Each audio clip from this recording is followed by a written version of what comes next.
This is Apollo Control at 112 hours 14 minutes. We have acquisition of signal from Apollo 10 now. We've been advised that we do have telemetry data from the spacecraft. We don't expect any voice communications from the crew on this revolution. We're now on the 19th revolution of the moon. And we expect that all three crewmen are sleeping at this time. We only have biomedical data at the present time on Gene Cernan, and that information shows that he is sleeping soundly and has been since 111 hours ground elapsed time. Following the rendezvous and separation maneuver from the lunar module, our displays here in Mission Control show that the Apollo 10 spacecraft is now in an orbit with an apogee of 65.4 nautical miles and a perigee of 56.2 nautical miles. Our velocity at the present time is reading 5,369 feet per second, and at this time the spacecraft is at an altitude of 56.3 nautical miles. We'll continue to stand by for the early part of this pass while we get an initial look at the spacecraft systems, and then take the circuit down unless there is some conversation with the crew.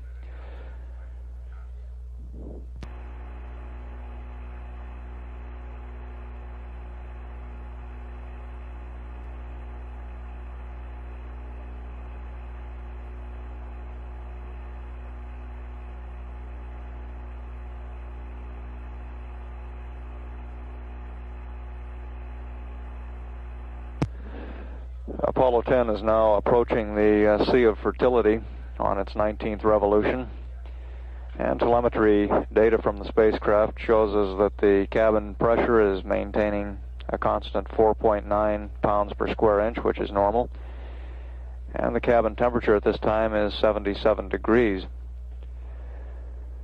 Here in Mission Control, flight controllers are involved in updating the flight plan to reflect the additional 2 to 4 hours of sleep that we expect the crew will be using tonight.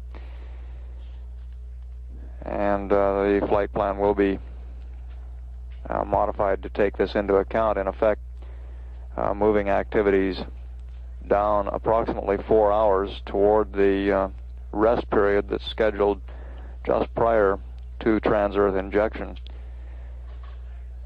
and with the assumption that this brief rest period, which is scheduled almost more as a short nap prior to TEI, would be shortened to give us some additional sleep time tonight following yesterday's very busy schedule of activities.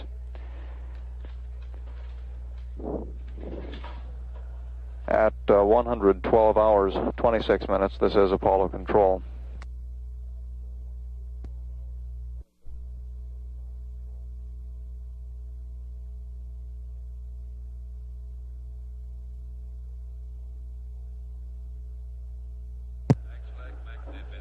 This is Apollo Control at 113 hours 30 minutes. We had loss of signal from the spacecraft about 5 or 10 minutes ago. We'll be reacquiring in about 41 minutes. The flight dynamics officer reports that the lunar module ascent stage is now 15,161 nautical miles from the moon. The vehicle has escaped the Earth-Moon system and is in a solar orbit.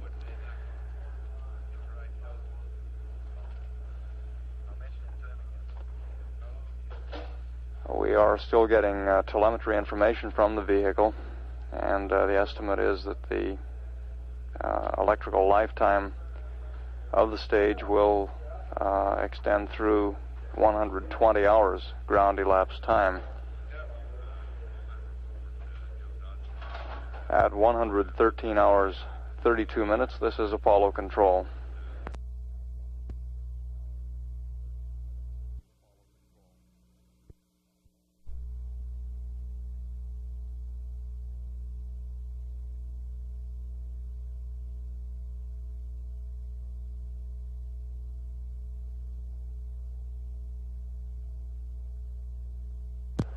This is Apollo Control at 114 hours 12 minutes.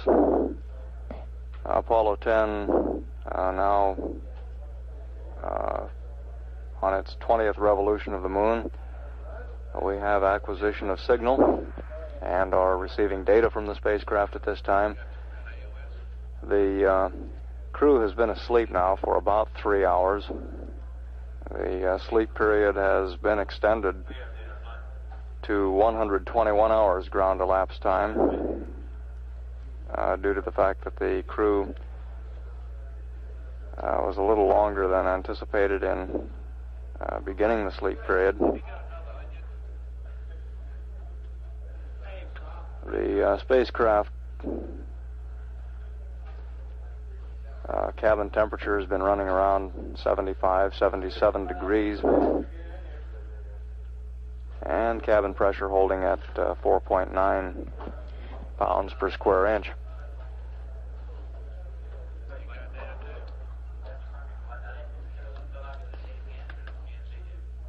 The lunar module ascent stage is now about 17,580 miles from the moon, and is traveling at a speed of about 5,476 feet per second. We should continue to get telemetry information from the LEM for about 6 more hours. Estimate that the battery lifetime of the vehicle will extend at least until 120 hours ground elapsed time.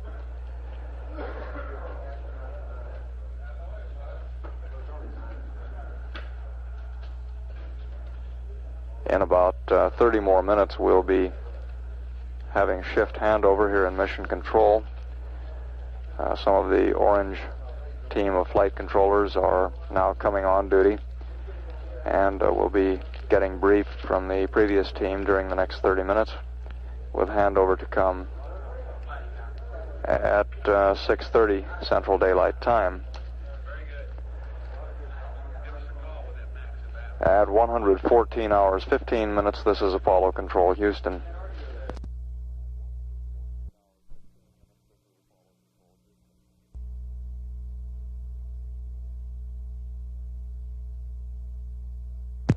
This is Apollo Control, 115 hours 25 minutes ground elapsed time.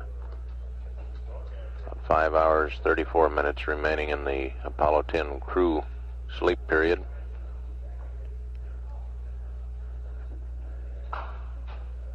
The orange team of flight controllers has settled in for the day here in Mission Control. The ascent stage of Snoopy is out in excess of 20,000 miles away from the moon, going into solar orbit. Spacecraft, as we had loss of signal around the backside of the moon a few moments ago on the command module, was all functioning quite well.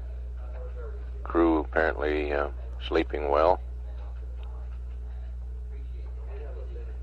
And at 115 hours 26 minutes ground elapsed time, this is Apollo Control.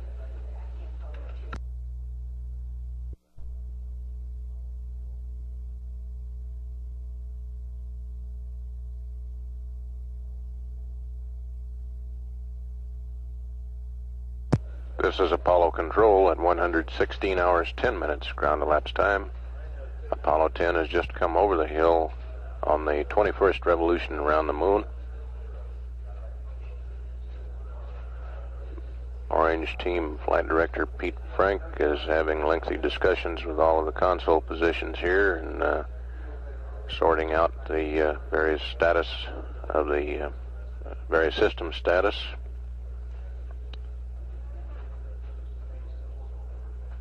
We have 4 hours and 48 minutes remaining of the crew rest period, which has been extended about 2 revolutions, so that the crew can rest after a rather busy day yesterday in the rendezvous sequence.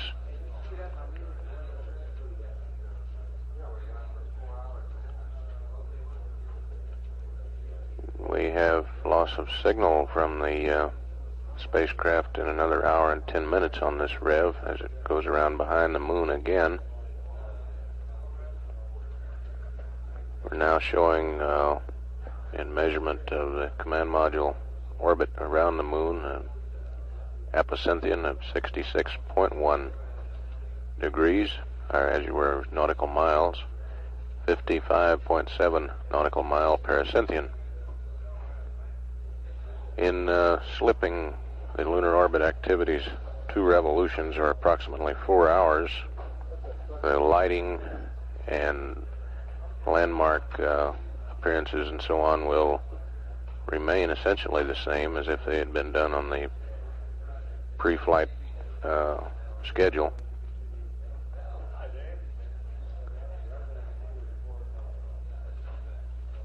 It's rather quiet here in the control center, very little noise other than on the communication loops. At 116 hours, 12 minutes ground elapsed time, this is Apollo Control.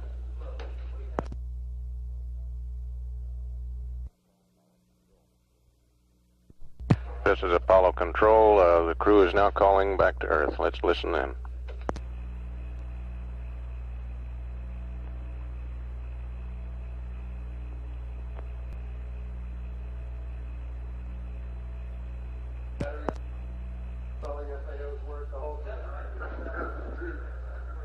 It's reported on the ground here that the crew is conducting a fuel cell purge and a charge of battery A.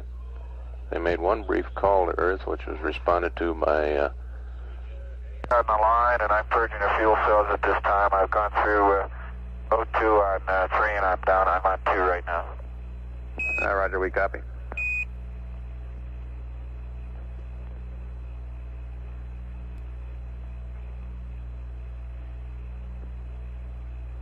How are things this morning? Everything's great. Everybody's raving about your performance yesterday and very happy. No doubt you guys are equally well pleased.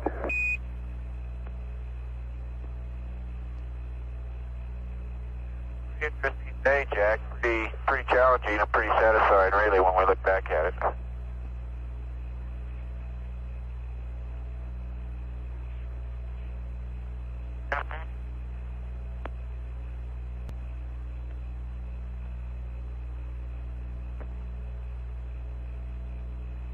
Apollo 10, this is Houston. You got up kind of early this morning. We were going to let you sleep in for quite a while yet. We've got a little information that be of interest to you. Your consumables are way ahead of schedule as usual. We have you in a 65.9er by a 55.6 orbit. Your spacecraft looks real good. You might be interested to know that the LEM ascent stage is 23,000 miles from the moon, heading straight up at 5,400 feet per second, and haven't quite been able to tell yet whether it's going into orbit around the sun or if it's going to head straight at the sun.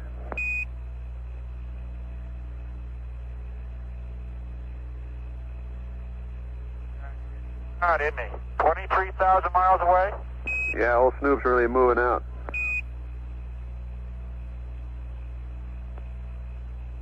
I made my watch report there.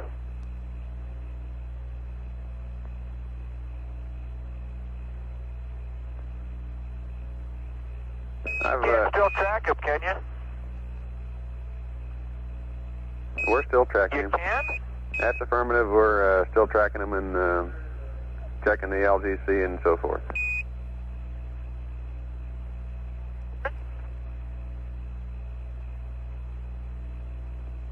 Matter of fact, we just got an e-memory dump off it. Got an e-memory dump? That's affirmative. Old Snoopy doesn't give up.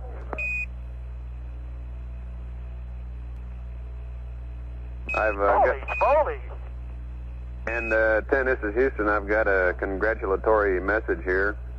It says, congratulations on doing what I've been trying to do for a long time. Signed, Red Baron.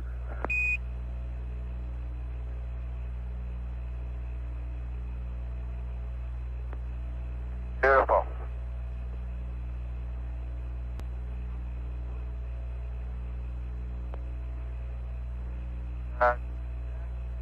Quick status report for you. All right, go ahead.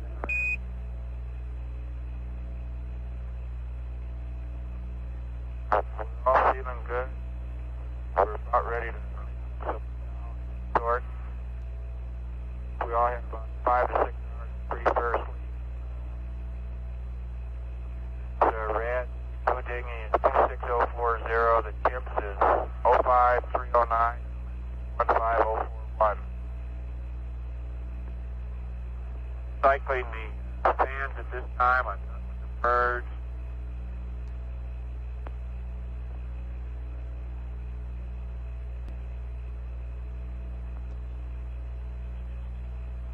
Apollo 10, Houston, you're coming in very broken. We're going to have to repeat the report. Wait one until we check out the network, over. How do you read me now, Jack? You're cutting out. Let's attempt to fix it up with the network, and we'll give you a call in a minute. Roger. Okay, Apollo 10, this is Houston. We're ready to try it again. Go ahead with your crew status, please. Okay, we got 5 or 6 pretty good hours sleep last night. Tom's fixing chow. John's taking targets of opportunity, and our rad readings are as follows in order: 26040, 05309, and 15041. The purge is complete, and the fans have been cycled.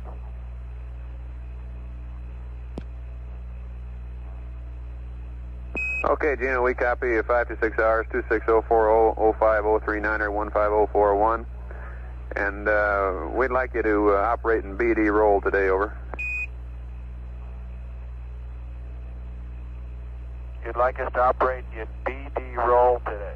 That's affirmative.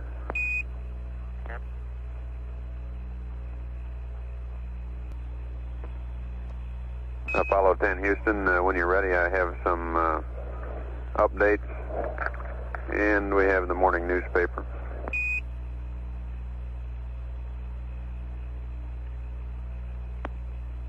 Jack, stand by on that for a minute until we all get on ahead.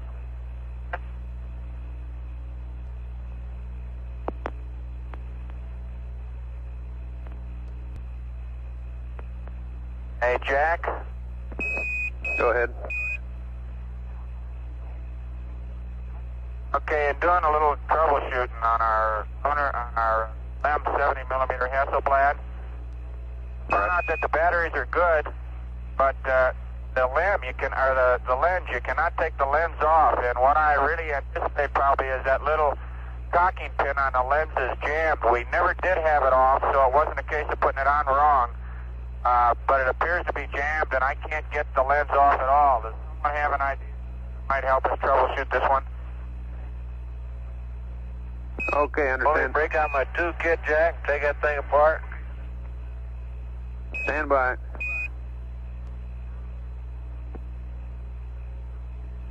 Ten, Houston, we'll get an answer to you on what camera procedure to use. We're working on that now.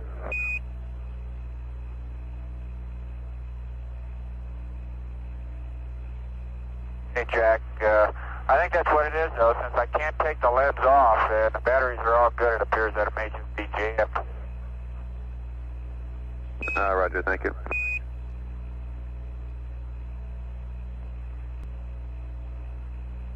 Okay. Okay, Jack, tell the camera experts to forget it. I got it psyched out. I had to spin that gear wheel around until I got the flat side up, and now it appears to work, but it was apparently some sort of self-jamming capability. Roger, we copy. Neatly devised. Hold off. Wait a minute. It worked for 1 minute. Let me see what happens.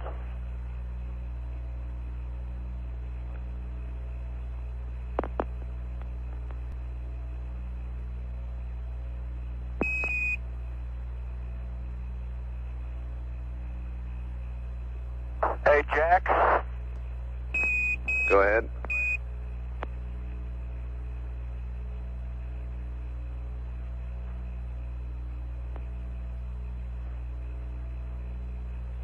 Okay, here's the story on the camera.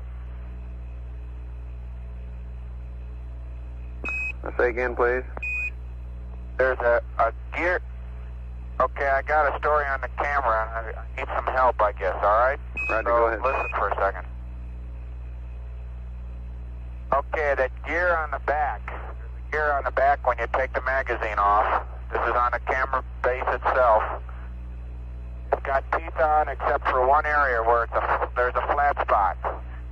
If you turn the gear over, if I push the gear over so the flat spot is faced up, I can do two things. I can snap a picture and or take the lens off. But as soon as I snap one picture, the gear does not rotate, and I cannot take the lens off. The lens does not lock, and the camera will not cycle anymore after that. Now, this occurs both with and without a back on.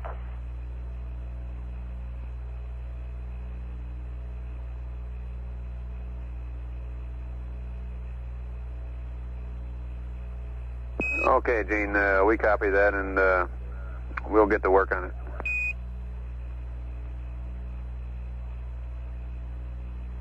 Okay, thank you, Jack.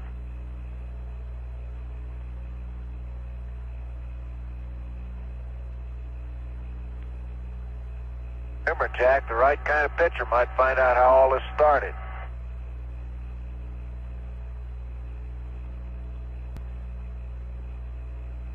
Houston, this is Ted. One little further bit of information on that camera base is the fact that when I do get it cocked for that one shot it'll take, that gear does not rotate so as to turn the film pack over. It doesn't even rotate without a film pack in it. Okay, we copy that the gear won't rotate with or without a film pack in it after taking a picture. Is that affirmative? And I can send it through one cycle myself, and it's all recocked, and I have to do that with a pencil to wet jet gear around, and it's recocked, and then it works fine for one more shot, and that's it. Roger, we copy that the gear cycles has to be cycled manually as opposed to occurring automatically after taking a picture.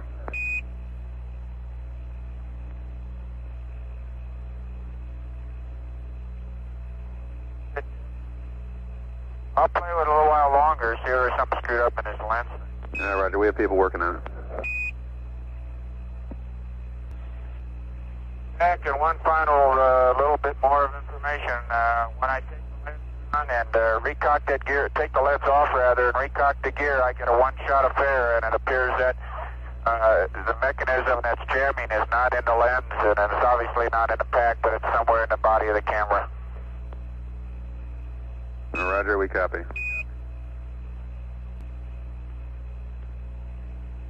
Apollo 10, Houston, could you give us an inventory of what cameras you have working and what ones you're having problems with at this time? Over. Okay, we got one 70mm camera with all three lenses, LEM lenses, two CSM lenses, and I guess we got two sequence cameras working. Roger, 170mm and two sequence cameras.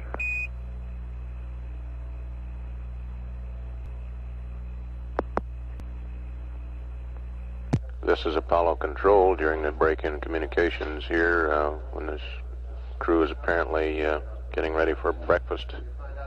go back and review the activities since they woke up. They woke up almost on the pre-flight timeline. However, it had been planned that they would sleep in another 2 revolutions, or approximately 4 hours later than the normal time.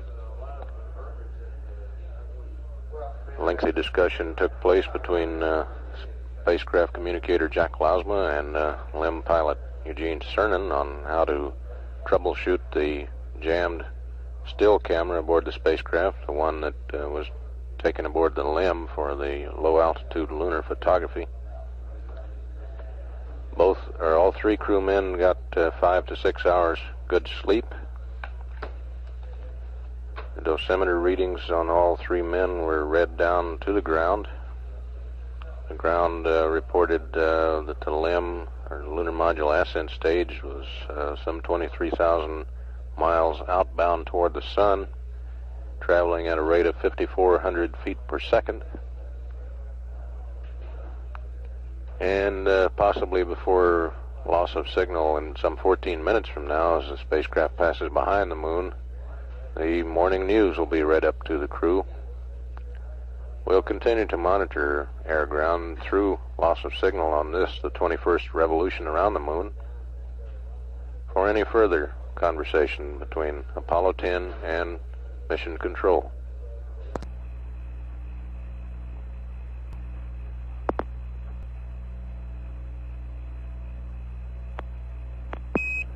Apollo 10, Houston. We'll be going LOS in about 10 minutes, and I still have a Rev 22 update and oblique photography update for you.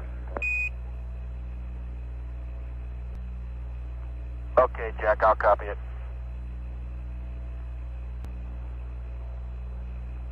Go ahead, Jack. I'm ready to copy it. Okay, the map update pad, Rev 22. 117-2253. 119er 3246. 118-09er 03. Sunrise 117-3600. Sunset 118-4826. Ready for your read back and a go ahead on the photography update. Okay, 22 LOS 117-2253. 150 is 119.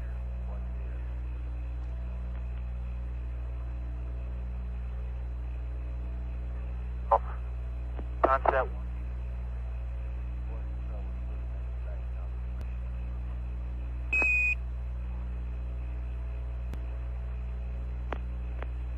Houston, did you get that? Okay, 10, this is Houston. No, you were cut out partway through the read back. Start at 150, please.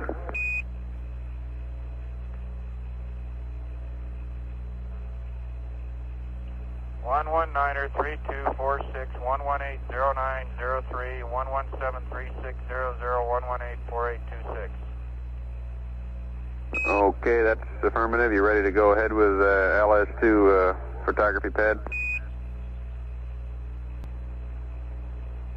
Yeah, I'm ready to copy something, John. Jack, go ahead. Okay, LS2 pad. F8 is 118-2852. T1 is 118-3315 with your TCA at 2 minutes. F28 is 118-3415 with your TCA at 1 minute. T2 is 118-3515 TCA.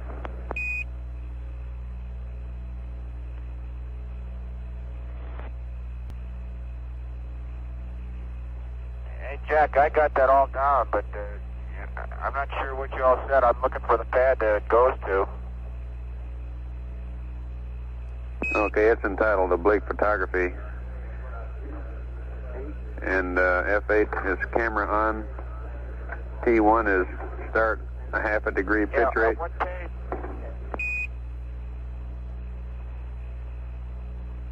Hey, don't we have an update here somewhere? Can you give me the page it's on?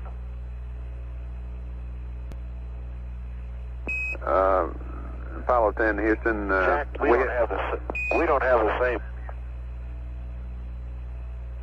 Roger, on the flight plan. Jack, can you tell it like it is? Roger, on the flight plan, page 3-71, we have a update for oblique photography. However, that format has been changed. And the new format is as I have given it to you. You can't change it. You know how you...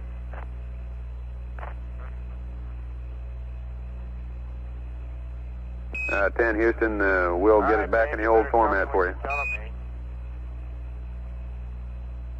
We'll wish you would. We don't understand a new one. Roger, we'll get it back in the old format and... I got all the words, Jack. Okay, we'll get it back in the old format and check with the appropriate people. In the meantime, I have a correction on your map update pad. You'll be crossing 150 west at 1173336.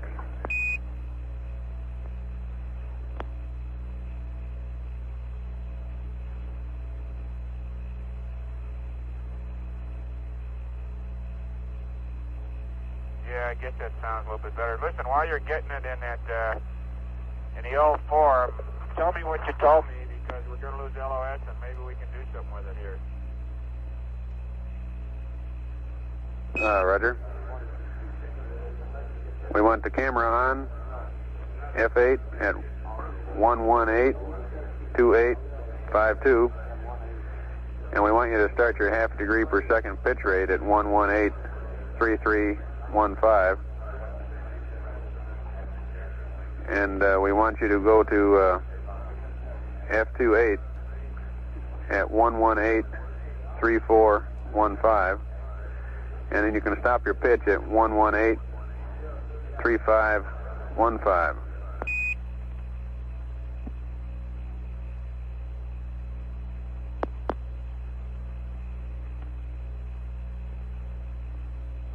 Okay, we put the camera on at F8 at 1182852. We start a half a degree per second pitch rate at 1183315.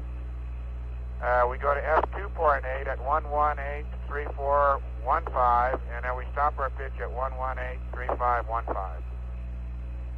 That's affirmative.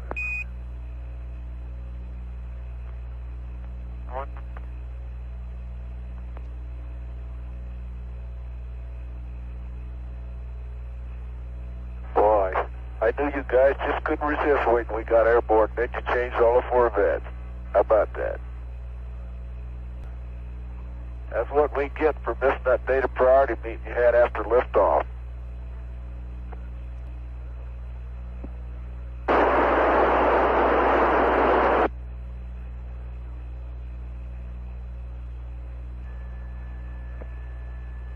Okay, Apollo 10 Houston, before you go out of sight here, some more information on your update for LLS2. Your roll should be 180. Your pitch 339er, and your yaw 000. And the TCA numbers we were giving you were time of closest approach, so that T1 would be 2 minutes before closest approach, and you go to F28 1 minute before closest approach, and then T2, of course, is time of closest approach. Over.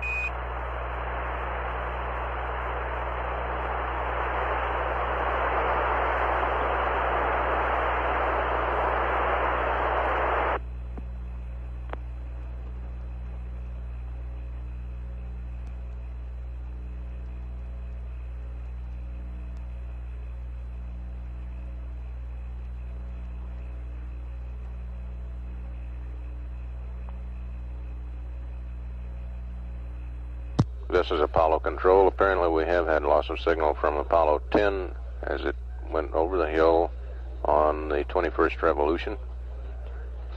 Toward the end of that pass, the spacecraft communicator Jack Lausma passed up to the crew some pointing angles and times for some stereo strip photography of landing site 2. The strips will be forward-looking as they approach the landing site. Camera will be started when the landing site is first on the lunar horizon, and then the spacecraft will be pitched down to keep the landing site within the camera view until the camera is vertical to landing site 2. Most of today's activities will be photographic task, lunar landmark tracking task. In the photography task will be included stereo strips from terminator to terminator. In other words, the shadow of the moon where the sunlight leaves off, or where the sunlight begins, all the way to where we have lunar twilight, or what is called penumbra. We have 44 minutes, 14 seconds until next acquisition on the 22nd Rev. And at 117 hours, 24 minutes ground elapsed time, this is Apollo Control.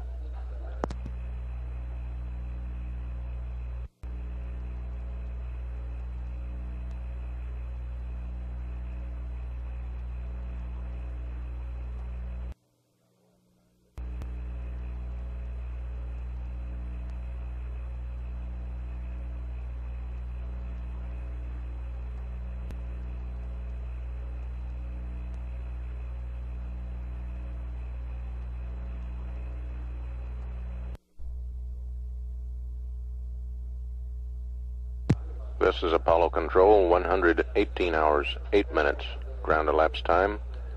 Less than a minute away now from acquisition of signal as Apollo 10 comes around to the front side of the moon on lunar revolution number 22.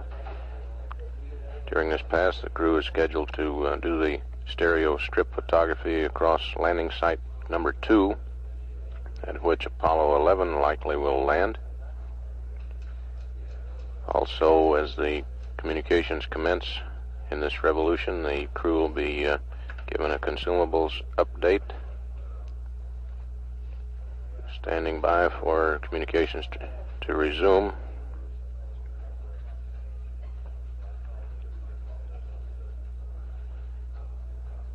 A few minor changes in the flight plan will be read up to the crew. However, it appears now that they woke up and called Houston about on the normal flight plan time, that the flight plan is now back in on the timeline.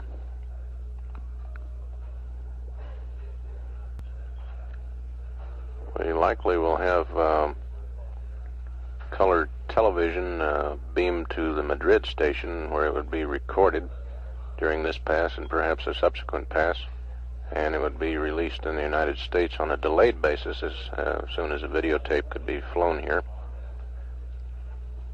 However, it would go out in real time to the European television stations.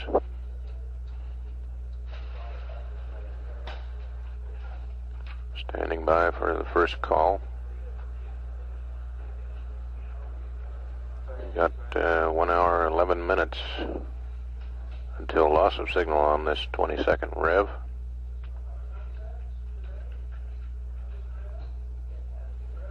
It'll be 119 hours, 21 minutes when the Apollo 10 goes over the hill.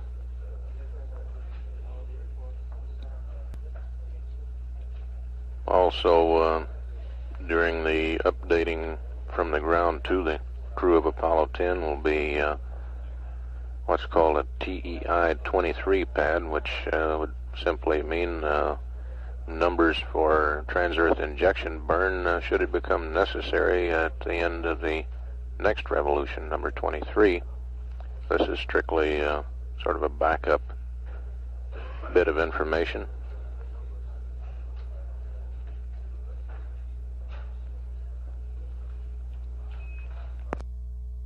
Over.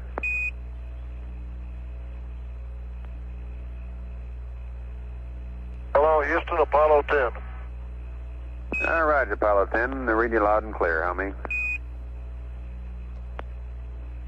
Roger, Jack. We're all set up, and We're getting ready to take obliques in the landing site 2. Over.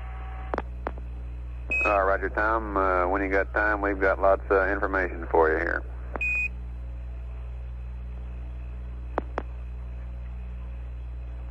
Roger, and just to reconfirm, for the obliques in the landing site 2, they want the 80 millimeter lens using the intervalometer. Over. Stand by, we'll get an answer. Okay.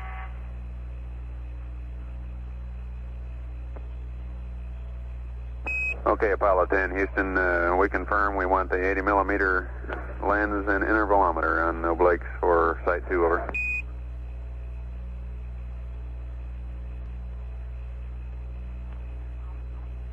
Apollo 10, Houston, did you copy? We want the 80 millimeter with the intervalometer.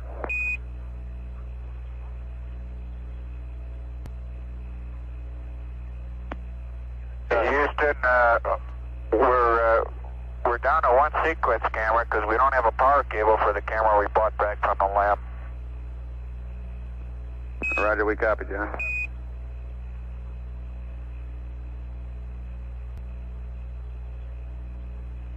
Jack, did you read us? That's affirmative, we copy.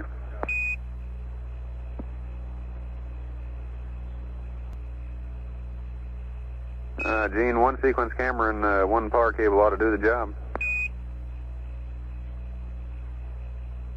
Jack, we just want to confirm we're using black and white on this oblique photography. You want F8 or F4 at 250th, and then down to 2.8.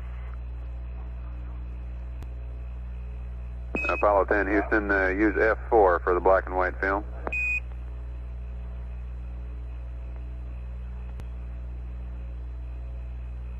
Apollo 10, Houston, on your camera settings, we read up at 1/250th, go to F4, and you'll get better pictures later on if at 1/1834 you go down to F28.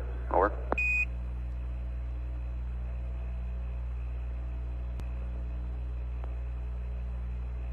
Houston, Apollo 10, over.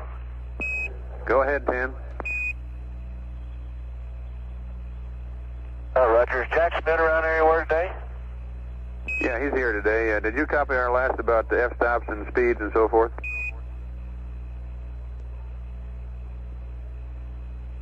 Roger, F4, right?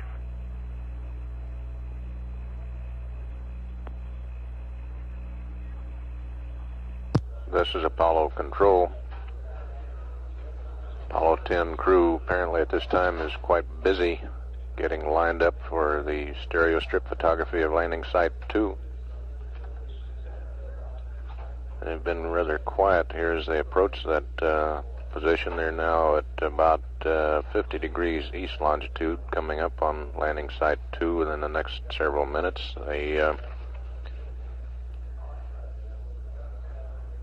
should be directly over the side at 118 hours 35 minutes, which is about 10 minutes from now. We'll continue to monitor the air-ground circuit as conversation does come down from Apollo 10.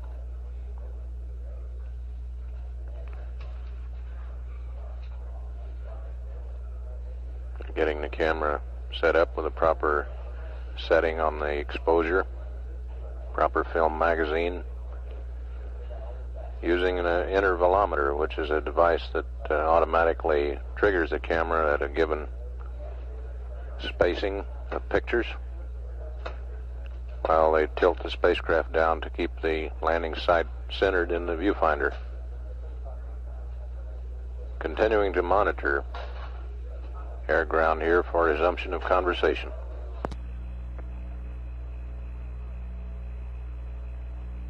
Apollo 10, Houston, we have the final change 12 on the camera settings. On the 80 millimeter camera. Roger, go and change 12.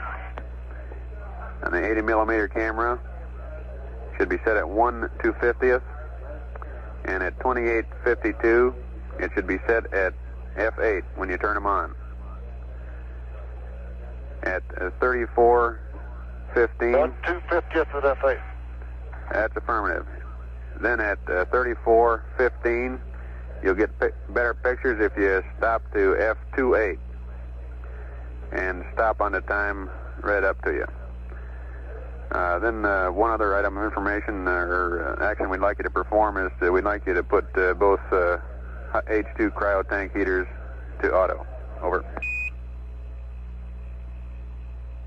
Okay, both H2 are auto. They're there now.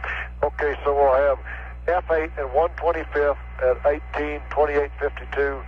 Start a half degree per second pitch at 18:33:15, and then we will go to F2.8 at 1/25 at 18:34:15. That's all correct, Tom, except for the time. It should be 1/250th, 1/250. Over. Oh, it's 1/250. Okay, we go to F28 at 1/250th. That's affirmative. All of your time should Okay, be Jack, one. let's go over this again, doggone. Okay, Tom, at 28:52, you turn your camera on. Your 80 millimeter setting should be 1/250 and F8. Start your pitch rate at 33:15 and stop down to F28 at 34:15, but your time will still be 1/250. And then stop your pitch on T2 as indicated.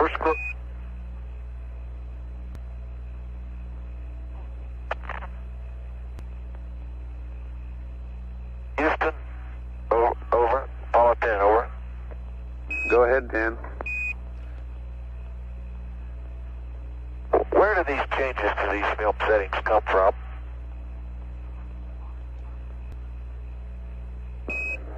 Apollo 10, Houston, we believe that this information was made clear. It's coming from the camera people, and it's information that we set up initially. Over. Okay, we'll talk about it after we get back on the ground. Roger, 10.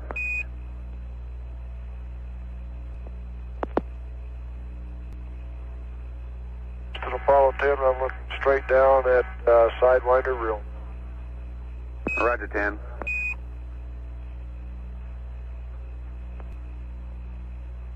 Houston, this is Apollo 10. The reason I asked that question is I just shot up a bunch of film on the backside at F4 at 250 at black and white.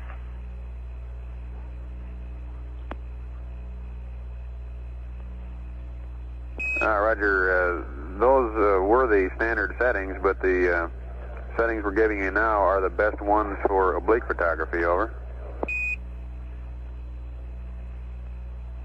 Okay, thank you. In other words, 10, the settings we're giving you now are better than the standard settings, but F4 is standard.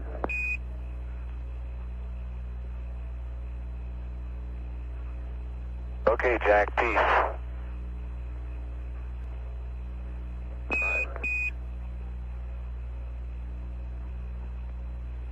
And for Jackson. Say again, Tom?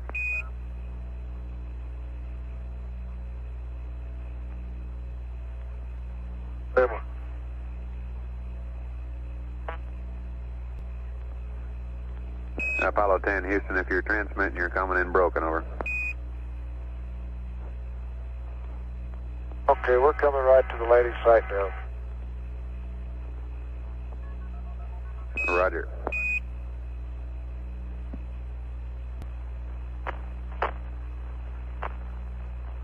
Joe, Jack Smith, there's some very interesting looking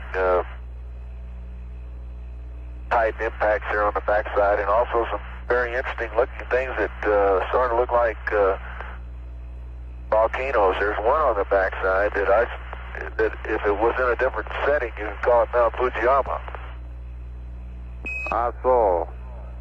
Gozaimasu.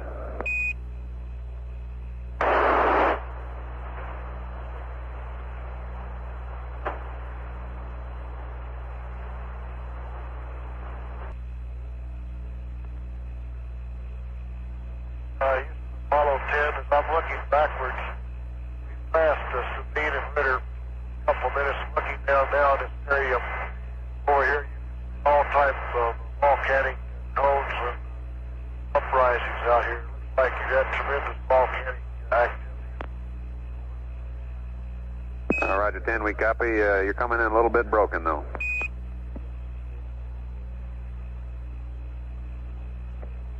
Roger, Houston, Apollo 10, over. Okay, you sound better, John. Okay, morning, when we were turning around the first time, we had about, I'd estimate a foot and a half, a foot and a half, a little more of Mylar with that insulation coated on the back of it, appear out in front of our window. And I guess it was from the top hatch, which is where that insulation came from in the first place. And it just sort of sat there for a while and then quietly floated off. But my question is, will this cause us any thermal problems? And my answer is, I guess probably not. John, Houston, we didn't copy the first part of your transmission. You were broken. We'd like you to say again your observation, and we'd also like to get some information as to whether or not you're noticing any moisture collecting around that hatch. Over.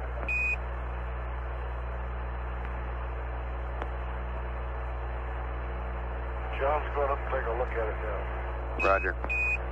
We have some questions we'd like to ask you regarding that that you might be able to help us out with while John's up there doing that. And we'd like you to go over again the description of the forward hatch thermal blanket damage and describe your recollection of the location and the directions and the general appearance of the edges of the tears. And the reason we want this is because we're CCBing it today on 107. We need the information. Okay, what the problem was, when we opened the pressure equalization valve, it just blew the insulation blanket right up. And I don't know how much air was going in there. And we didn't open it any more than cautiously on that first time, I'll tell you that. And so it wasn't being opened very fast, and what it did was it blew the blanket right up, and from then on, it blew all the insulation out from behind the Mylar covering, right in the center of the hatch, right in the pressure equalization valve, right around that area. So it seems to be a problem in bonding it around that location. Realizing that it's got to put up with the air that comes out of the pressure equalization valve, which could be a pretty considerable force if you hadn't thought about that before. I can see how it happened. Houston, Apollo 10. Just inside the command module, we picked up the bag that you stole your gloves in inside the helmet. We have one of those bags that we jettisoned with Snoopy, completely full of this fiberglass Mylar.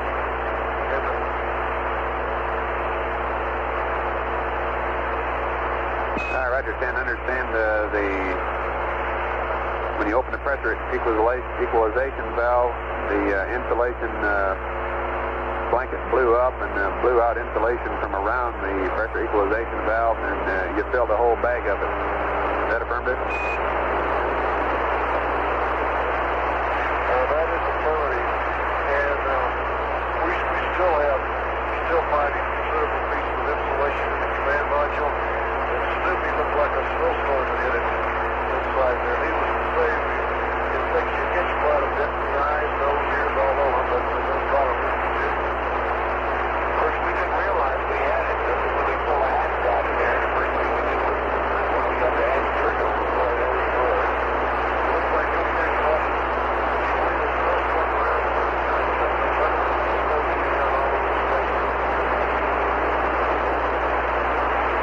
Apollo 10, this is Houston. You're getting unreadable. We're going to have to clear up this comm before we go on. Over.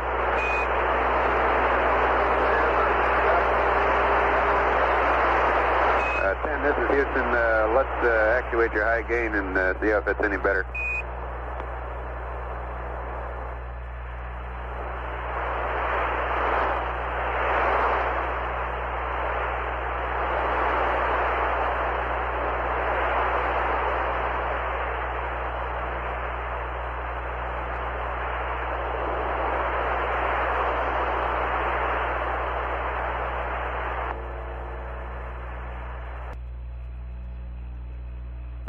Apollo 10, this is Houston. Could you continue on with your description of the Mylar installation, please? Right, Jack. I'm sure you remember from limb 3, and we had the same problem initially on limb 4 when we vented the forward hatch in the altitude chamber, how all the Mylar blew out, and it blew out the skin on the top side. Well, this is exactly what happened, except we just had a few layers of Mylar and all this fiberglass insulation or something of that nature down below it. And when the Mylar, there just was no provisions made for really properly venting through the Mylar, and when that blew out, that let all the insulation just flake out, and the tunnel and the probe and drogue were just packed in there with all this fluffy insulation. And so I'm not sure of the total design criteria for the new fix, but you sure want to fix it before the next command module flies, because we've been itching and scratching in here for about 3 days. Over. Roger. We copy, Tom. Have you noticed any formation of moisture up around the forward hatch? That's affirmative. There's some beads of water up there right now. Roger. Copy. Beads of water. Thank you, John. And it's on the steel outer rim, which is that seat that sits against the seal. It's that outermost aluminum rim, and it's just covered with beads of moisture. And for that matter, the whole tunnel walls are kind of moist, but it's nothing. It's nice and cool up there. Roger. That's another question we wanted to ask you. How's the cabin environment up there during the night? Was the temperature and humidity higher than before? Over. It's great. You know, the inside the cockpit feels great. The only complaint is just all the itching and scratching we have due to the fiberglass. Over. Roger. Thank you.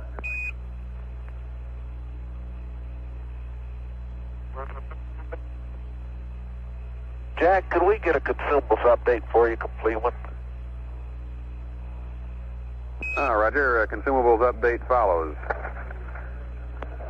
For GET of 117, RCS total 61, A 51, Bravo 70, Charlie 62, Delta 62, H2 total 30.4, O2 total 392. Your RCS is 15% above the flight plan. Also have flight plan updates, and we're ready with a state vector update when we can have your computer.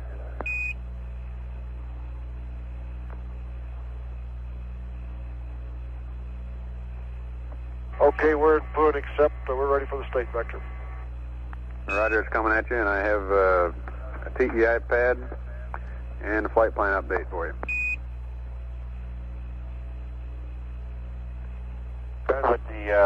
With the update, and then I'll take the pad, Jack. Roger, the flight plan update at way up the line at 135 hours.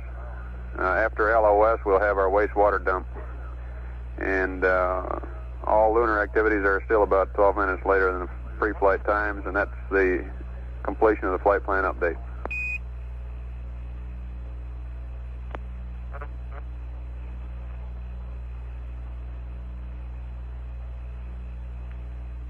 Wastewater dumped 135 hours, thank you.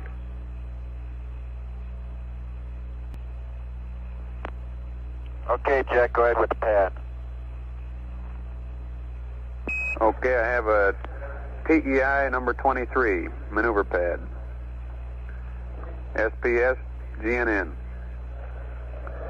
36818 minus 061 plus 076 121 41 0832 plus 29928 plus 3 balls 90 plus 01628 NA pitch is 068. The rest is NA. Over.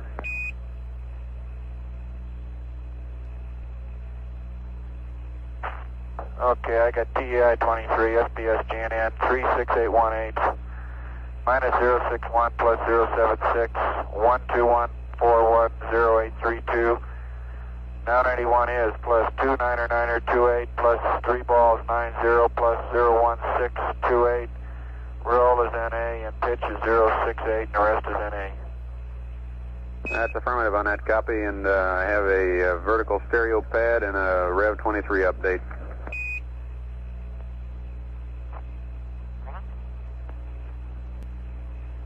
Okay, go ahead, Jack. Okay, your map update pad, Rev 23. LOS 119er 2126. 119er 3246. AOS 1200736. Sunrise 119er 3444. Sunset 1204711. Over.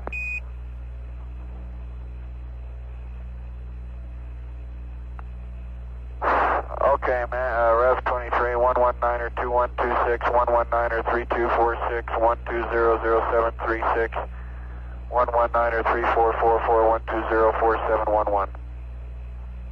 Okay, and I have a vertical stereo pad for you. T0 119er 4131.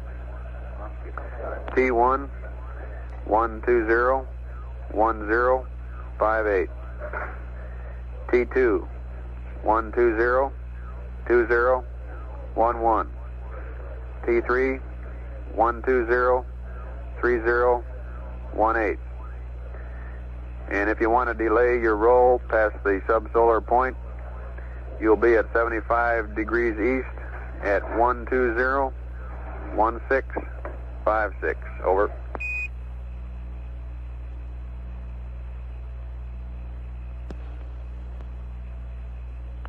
Okay, got T01 19er 4131, 1201058, 120 2011, 120 3018, 75 each is 1201656.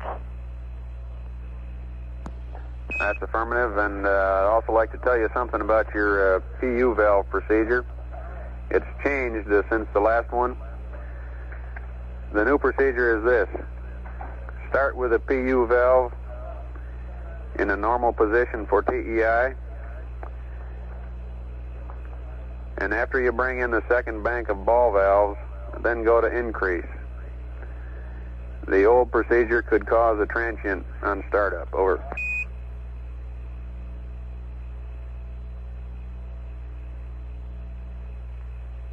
Okay, Jack, I got a normal for start. We get 4 balls when we go to increase.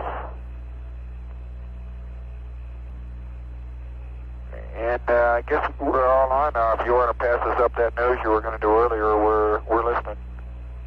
Roger, I want to tell you also that you got the computer back. We're finished with the uplink. You can go to block.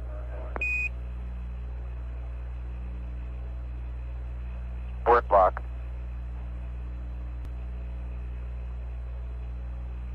Apollo 10 Houston, before we go on with the news, we'd like to advise you that it's been decided that we'll remove the insulation from the hatch of 107, and we tell you that so you just don't worry about not having much up there in yours. And we also want to know if you're having problems inhaling or any problems breathing because of this insulation problem. Over.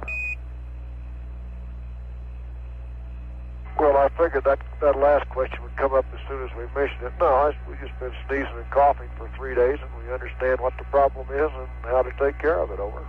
We've been washing down, and everything's okay. It's just kind of irritated and itchy. Over. Roger, sounds like living in a dust bowl in Oklahoma.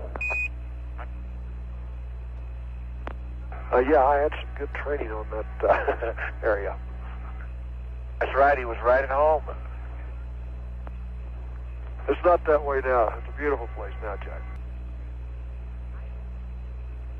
Okay, Apollo 10, you got LOS and AOS. We're well caught up on information going up, so let's go up with the news now. Prague, Czechoslovakia.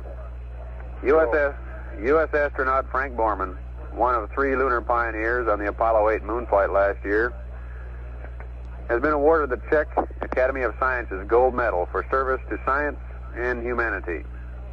About 1,000 Czechs shouting, "Long live! Glory! Glory!" greeted Borman, first American to win the award, as he stepped from the Academy building Thursday. By the end of 1970, Borman told a news conference, "We'll be able to take scientists and doctors of many nations on flights to the moon." New York. Johnny Carson was honored Thursday as the Performer of the Year by the International Radio and Television Society. Carson told the audience at the Americana Hotel that he was once chewed out by a station manager for oversleeping and missing a broadcast. So I got cocky and told him that someday I would have my own network show and win an important award, Carson said. And the station manager said, "The day that happens, they'll send a man to the moon." Hong Kong. Communist Chinese authorities have... Thought you'd get a chuckle out of that. Communist Chinese authorities have confiscated a Hong Kong fisherman's fishing permit because he played hooky from Mao Zedong's thought study classes. A Hong Kong government spokesman said today the licenses allowed him to operate in Hong Kong and Chinese waters. Washington. One of our old friends, Charles A. Lindbergh, the lone eagle of pioneer aviation, says rocket pioneer Robert Goddard told him in 1929 a moon voyage was theoretically possible, but economically improbable. In a rare public utterance with reporters and news photographers barred, Lindbergh philosophized about the future of American aviation and reminisced about Goddard. He said Goddard told him it was possible to send a multi-stage rocket to the moon. Then he smiled a little bit and said it might cost $1 million, and of course that was out. Calcton, England. Fred Aldous, 67, saved all his life to buy an 11-bedroom house on the sea to give children from poor homes a vacation. "It's the happiest day of my life," Aldous said as the first contingent of 20 youngsters arrived at the house that cost him almost $20,000. He said 200 children will have 10 days at his new seaside home by the end of summer, and a trust fund has been set up for the future. Oh yeah, we heard again from that unemployed local philosopher. With all the excitement, he lost his head and digressed from his favorite subject of color television to say that for 3 fellows who by their own admission could not figure out which way was up, he sure did a doggone respectable job yesterday. And here's the sports news. Houston beat Montreal 7-4. Atlanta beat New York 15-3. And the Cubs defeated Los Angeles last night 3-1. John Young keeps having these interesting astrocasts. Today it's keep all operations above board. Confidential transactions are apt to blow up later with considerable embarrassment for all. Travel is better postponed. The people you would go to see are not yet set for the visit.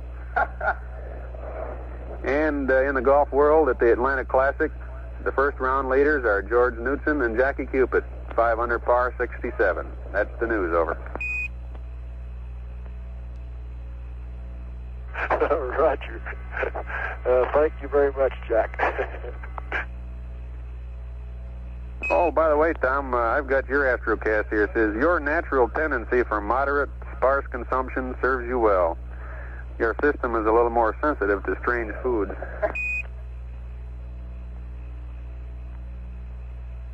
You've been eating like a horse for 4 days.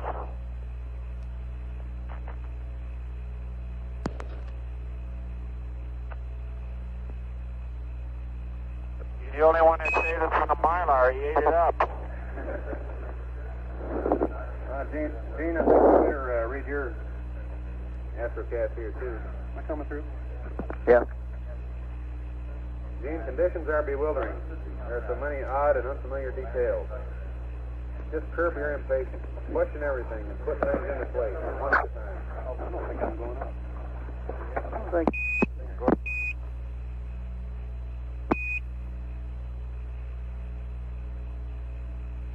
Gene, this is Houston. I think you've got a pretty interesting forecast here, too. It says for you, conditions are bewildering. There are so many odd and unfamiliar details. Just curb your impatience. Question everything and put things into place, one at a time.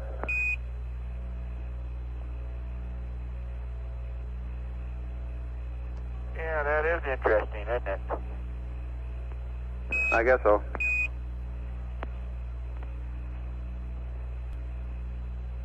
Thank you, Jack. Roger.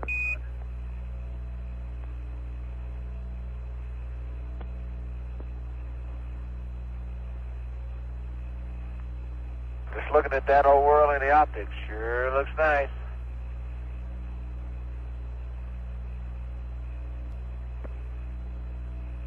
Apollo 10, Houston, we'd like to confirm that the ECS redundant component check is complete. No, Jack, it is not. We'll get it here immediately after the P-52. Roger, we're standing by. I'll start on the secondary boilers right now. Okay, I'll start on the secondary boilers right now.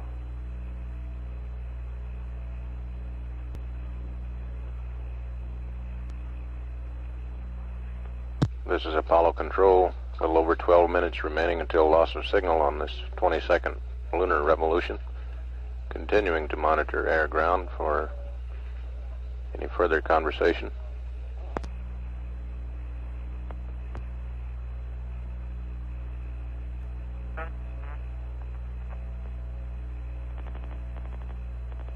Apollo 10, Houston, when you have time, we'd like to have some discussion regarding 3 questions about yesterday's activities. Over.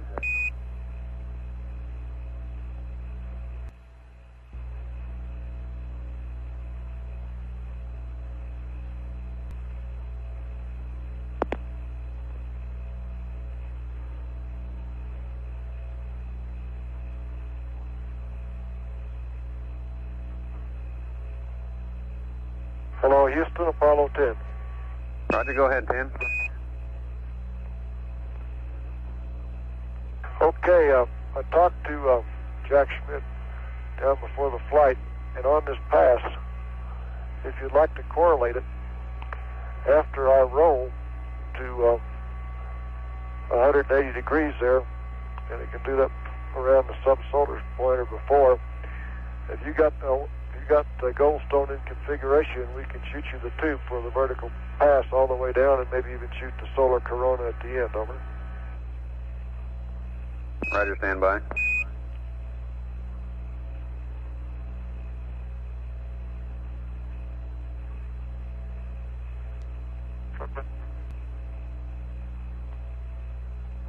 Apollo 10, Houston, in order to have TV without compromising photography and so forth, you'll have high gain acquisition when you come AOS. But you should do your roll maneuver before 65 degrees east. Over. Roger, roll before 65 east. What are you going to correlate that in time? Over. Okay, we've already given you that on the vertical stereo pad. It's your T2 time of 1202011. That's 65 east.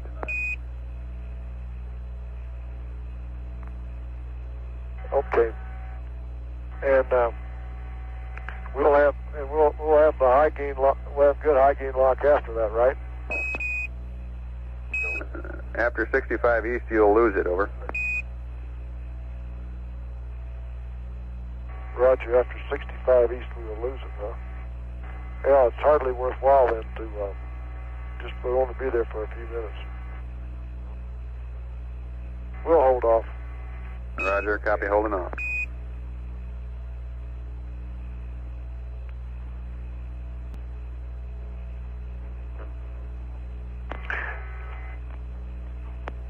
Apollo 10, Houston, we were unable to copy your P-52 torque and angles. We'd like you to read them down. Over.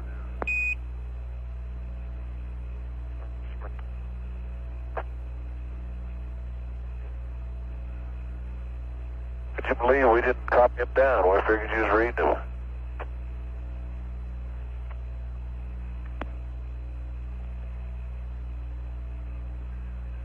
I seem to recall a 3 and a 6, 3/10 of a degree, something like that. Roger, thanks.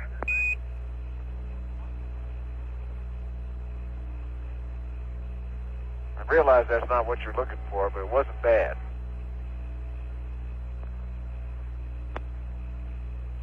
Roger, we copy, John.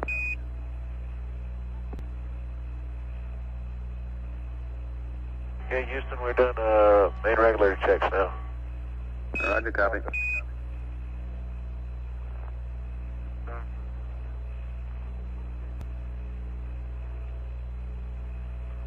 Apollo 10, Houston, we think the unscheduled tube action would best come around Rev 29. And we have a question about the LEM acquisition light after staging. Did John see the LEM ACK light anytime after staging? Over.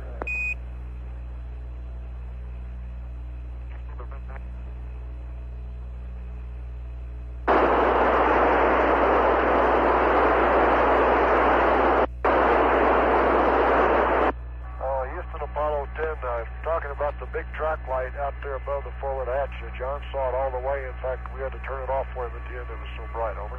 Roger, copy. You saw it all the way.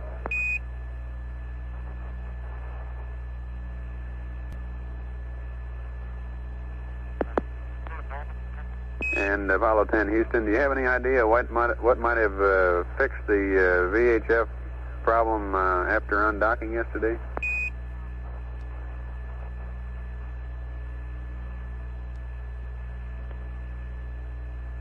Yeah, we had the same switch configurations. Again, there was thought it might be Corona, but I mean, there's no way for us to tell. But it was just unreadable before and after we undocked and squared away. We tried it again. It was unreadable. We tried it one more time. Roger, 10. See you around the corner.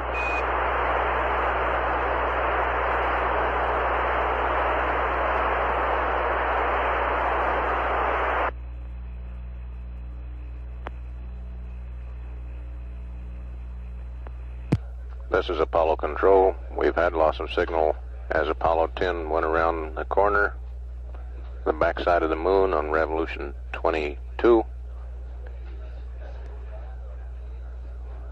Next acquisition, 120 hours, 7 minutes ground elapsed time on revolution 23. During that pass, after the crew had completed the oblique strip stereo photography over landing site 2, they were read up a consumables update from the ground, flight plan update with one minor addition farther on into the mission. They were given a Revolution 23 TEI pad, which would be just a contingency batch of numbers to use for ignition of trans-earth injection burn if it became necessary. They were also given times for vertical stereo strip photography coming up this next revolution. It'll be Terminator to Terminator strip photography taken with the camera pointing vertically to the lunar surface, beginning at 65, running between 65 east longitude and 34 degrees east longitude, pointing the camera somewhat north of the track to include landing site 1.